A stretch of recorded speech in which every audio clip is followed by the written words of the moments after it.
Hands down, the most copied bike in all of Fixiedom is the Cannondale Track. And why is a niche aluminum track bike from the 90s that most people that own one say is overly stiff and uncomfortable to ride the most copied fixed gear, perhaps the most copied bike of all time, for one simple reason. It's a status symbol that hipsters have overhyped so much that the price has skyrocketed way past its original price, even for a 30-year-old aluminum bike. And bike companies want to make money from that hype. From the Kendo Orbit to the Colossi Al Colazione, I don't know if I'm pronouncing that right, to the Heavy Pedal Zephyr, to the Coriork K2R28, to this Dos Noventa Monte Carlo, to nameless copies. There is absolutely no shortage of copies of Cannondale Tracks, from the entry level all the way up to super expensive enthusiast stuff. At this point, there are probably more Cannondale Track copies than there are actual Cannondale Tracks in the world. But just because the Cannondale Track is one of the most desirable track bikes, it doesn't make it the end-all be-all track bike. If that were true, Cannondale would still be making them like this instead of like this. So what happens when a top-notch bike company takes, let's say, heavy inspiration from Cannondale's original blueprint? Can a copy be as nice or even better than the original? From Korea, I assume South Korea, it didn't specify. Here is Tomo's Dos Noventa Monte Carlo. Now let's find out how good of a bike a copy can be in this fixed gear bike check. Speaking of bikes you should check out, this portion of the video is sponsored by Wabi Cycles. From the bang for your buck, hand-built Wabi standard wheels to the bomb-proof and baller H+N archetypes laced to your favorite hubs from Philwood, DT Swiss, and Suzu, Wabi Cycles can help you to build the buttery bike of your dreams with track components that'll make you drool. Check out Wabi Cycles linked in the description. Before I ruffle any feathers, let's make sure that we're on the same page about what a copy or knockoff is. To me, a copy is something that is very clearly heavily inspired by something else. Although there may be slight changes between the two, the copy doesn't sufficiently make enough changes to distinguish it from the original. Is Hollow Knight a copy of Castlevania? No, absolutely not. Just look at the two. They're completely different, but at the same time, of them being completely different, they're also very similar. In this case, Hollow Knight is an evolution of Castlevania, but not a direct copy of it. Is the Dos Noventa Monte Carlo a copy of the Cannondale Track? Well, the color's different. Yeah, you can make a very strong argument that this bike, and many like it, that aren't made by Cannondale, are copies of the Cannondale Track, and that's not necessarily a bad thing. The Cannondale Track is so iconic that any other bike with super oversized round gauge aluminum tubing, a squeezed wheelbase, horizontal if not slightly forward sloping top tube, and a threaded steel fork is a Cannondale Track copy to me. Why are Cannondale road bikes and mountain bikes from the same era that use the same tubing, the same construction quality, even the same color, even being hand-built in the USA by the same people? Why are these bikes dirt cheap, while a Cannondale Track from the same era costs more than my car? Yes, I finally bought my first car at the ripe age of 26. Get subscribed to find out why. I promise I'm not a traitor. Nobody outside of the fixed gear scene uses the same design language as those 90s Cannondales because it's outdated, and only fixed gear riders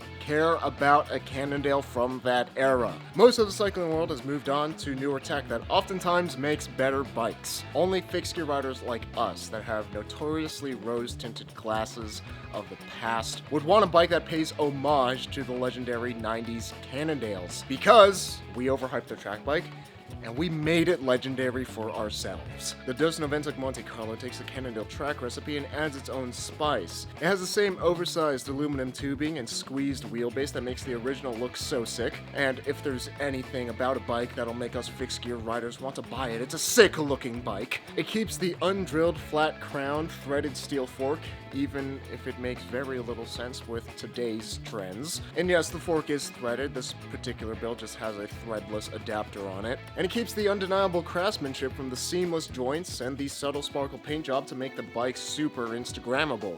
But the Monte Carlo isn't just a blatant knockoff looking to make a quick buck. It seeks to have all the craftsmanship that made the original so special. The original 90s Cannondale Tracks are made out of 6061 T6 aluminum, meticulously hand-built to the USA, with master frame builders spending at least 4 hours on a single frame, during a time before Cannondale was sold off to a faceless multinational corporation corporation, when it was run by people who, quote, didn't want to produce huge numbers of bicycles, just the best bicycles. The Dos Noventa Monte Carlo says, okay, Cannondale, I'm gonna copy your homework, but I'm gonna change a few things. 7005 T6 series aluminum, hand-built not in this pizza land, but in that pizza land. Bonafide Italian pizza, made with Italian ingredients, made by an Italian master chef. Italian pizzas, bikes, are some of the most desirable bikes on planet Earth because Italy has such a rich history of pizza, bikes. To Italians, cycling isn't just a hobby that weird people like you and me have. Cycling is intertwined in the Italian culture. Italy takes immense pride in the quality of the bikes that they make. I once tried starting a bike company, and all the Italian frame builders turned me and my Italian business partner down because they wanted to make the finest pieces of bike art that money could buy, and we wanted to actually make money. Italian-made track bikes are some of the most sought after in the world because that made in Italy stamp is synonymous with extremely nice bike. Italy's legendary cycling reputation is so strong that people will drool over Chinese-made bikes just because it has an Italian name on the down tube. Maybe I should just start a Gallardo bike company and market it as Italian so I could be rich.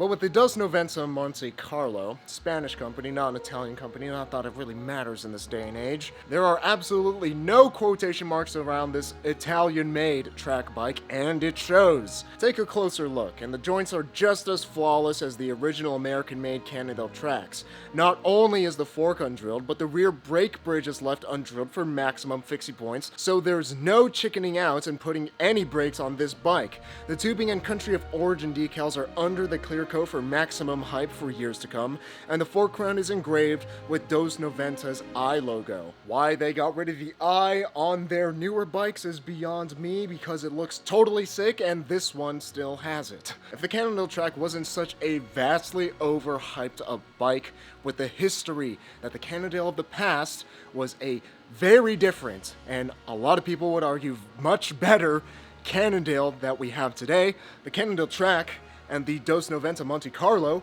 are of practically identical quality and would be equally desirable to any discerning rider. And again, disregarding the history and the mystique of the Cannondale, bruh, Pete, why? In some instances, the Monte Carlo is an even better enthusiast fixed gear than the Cannondale.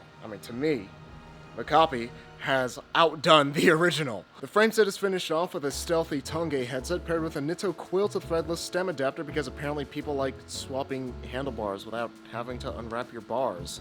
That's kind of nice, who would have thought that? The bars are Simworks Wild Honey Drops, chazzed up with Mash Chaz bar tape. The bars are attached to the cleanest stem you've ever seen, the Simworks Ronda stem. For the saddle, we have the specialized Roman Evo for all you Gooch Scoop fans, sitting on top of an exquisite Simworks beatnik C-post to complete the baller Gruppo. MKS stream pedals with Dos Noventa leather double straps and plastic toe clips provide the ultimate comfort and control for riding in sneakers, i.e. riding in regular clothes, as God intended. The drivetrain holds down the Italian theme with a Campagnolo record pista crankset, matching bottom bracket, and a thigh-bulging 52-tooth Campy record pista chainring. The German-made 16-tooth Capstein Proline stainless steel cog ensures a high top speed for this track bike, and the Miche piston chain allows the drivetrain to run as buttery smooth as it should be. The concerningly low 14 and 16 spoke counts of the Rolf Prima P-Towns is enough to make your head spin faster than these wheels spin up hills at a slight 1,676 grams for the wheel set. That's still heavier than the Wabi Sub-15s, which have 30% more spokes, but who's counting?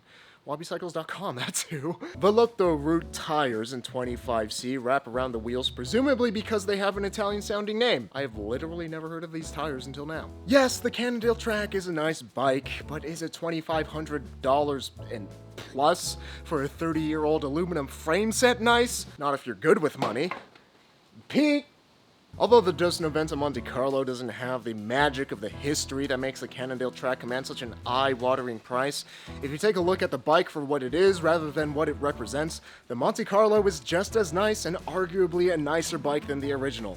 It maintains all the craftsmanship of the Cannondale Track and then some, and it's a newer aluminum bike, so it's not going to have as many paint chips, scuffs, and dents as the 90s Seadales floating around the used market. But at the end of the day, you need to ask yourself, am I buying a bike or what it represents? If you're looking to buy a bike for what it represents, no copy is going to sway you to buy it no matter how nice it is, because it's not the original. It doesn't have the same sauce. But if you're buying a bike for what it is, you realize that being the first to do something doesn't mean that you're the best at doing something. And what is the Cannondale Track first to do?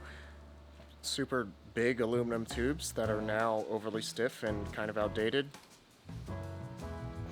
If it were my money, I would definitely go with the Monte Carlo, because if I were to spend the used car prices that the Cannondale Track commands just for the frame set, let alone to build up the entire bike, I'm getting a custom-made frame set. And yeah, that'll still be made in the USA, have the same attention to detail, if not better, and be made to my exact specifications and be a new bike, rather than a 30-year-old museum piece that I would never want to ride. The Monte Carlo, on the other hand, still commands plenty of fixie points, but not so many fixie points that you'd be afraid of riding the dang thing. It's a really sweet bike, even if it is a copy. If only Dos Noventa still made them. Now even the copies are becoming vintage collectibles. If you want to have your bike featured in this bike check series, you can find out how to do that in the description. And be sure to read it. Like, send me videos. Like, a lot of you sending me photos. Like, I can't make a video with just photos. It's 2022, come on. This portion of the video is sponsored by Wabi Cycles. From Wabi's own meticulously hand-built wheels to the track lacrosse ready velocity coils to the ever-popular H+N archetypes laced to your favorite hubs from Phil Wood, Grand Comp, DT Swiss, and my personal favorite, the Suzu Pro Maxes. Top it off with the most reliable tires from Continental and Panaracer, throw in an EAI cog in the flavor of your choice, and your favorite chain from KMC and Azumi, and your bike will make your inner fixie kid squeal with joy. So go ahead, check out Wabi Cycles and their component selection linked in the description. And Fixie famous shoutouts to Mario Perez, Brandon Black, David K, Gio Dezera, Julian Corona, Ryan Witt, Scott Palangi, and Zane Kolnik for helping to make these Fixier videos possible through their support on Patreon. And remember, that life is short, but don't make it shorter, so be sure to ride your bike every day to be reasonably dangerous, even if it is a copy of a bike.